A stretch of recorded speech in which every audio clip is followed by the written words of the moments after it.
ধারা থেকে বের হতে চেষ্টা করছে জামায়াতে ইসলাম। একসময় যুদ্ধাপরাধীর তকমা লাগা দলটি এখন আধুনিক ধারায় আসার বার্তা দিচ্ছে। টানা প্রায় ১৬ বছরে নানা নির্যাতন সহ্য করে আসলেও প্রতিশোধ পরায়ণতা থেকে বের হওয়ার চেষ্টা করছে দলটি। দলটির এই পরিবর্তন যার হাত ধরে আসছে তিনি বর্তমান আমির ডাক্তার শফিকুর রহমান।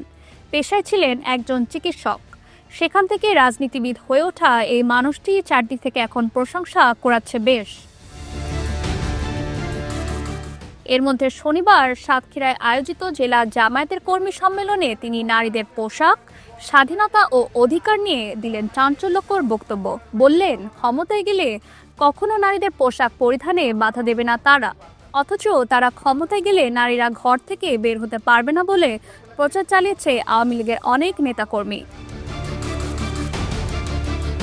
সম্মেলনে জামায়াত আমির আরও বলেন, মহানবী সাল্লাল্লাহু আলাইহি সাল্লাম সেরা দৃষ্টান্ত স্থাপন করে গিয়েছেন। তিনি ঝুঁকিপূর্ণ কাজেও নারীদের যুক্ত করেছেন, এমনকি যুদ্ধক্ষেত্রেও নারীদের ভূমিকা রাখতে বলেছেন। তাই আমরা তাদের আটকে রাখার কে? তারা তাদের সামর্থ্য অনুযায়ী দেশের জন্য আত্মনিয়োগ করবে। তাদের পোশাক নিয়ে আমরা কোনো চাপ প্রয়োগ করব না। তারা তাদের ইচ্ছে মতো পোশাক পরতে পারবে বলেও জানান তিনি। ডাক্তার শফিকুর রহমানের এই বক্তব্য যেন শুধু জামায়াতের রাজনৈতিক আদর্শ নয়, বরং নতুন এক রাজনৈতিক দৃষ্টিভঙ্গির ইঙ্গিত দিচ্ছে। নারীদের স্বাধীনতা, দেশপ্রেম ও সম্প্রীতির বার্তা দিয়ে তিনি কি নতুন যুগের সূচনা করতে চান?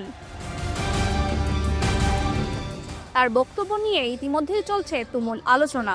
নারীদের মধ্যে অনেকেই বলছেন এ কথার সত্যিকারের বাস্তবায়ন তাদেরকে স্বস্তি দিবে। নসীম তাসলিম রহমান, ঢাকা ওয়েস্ট নিউজ।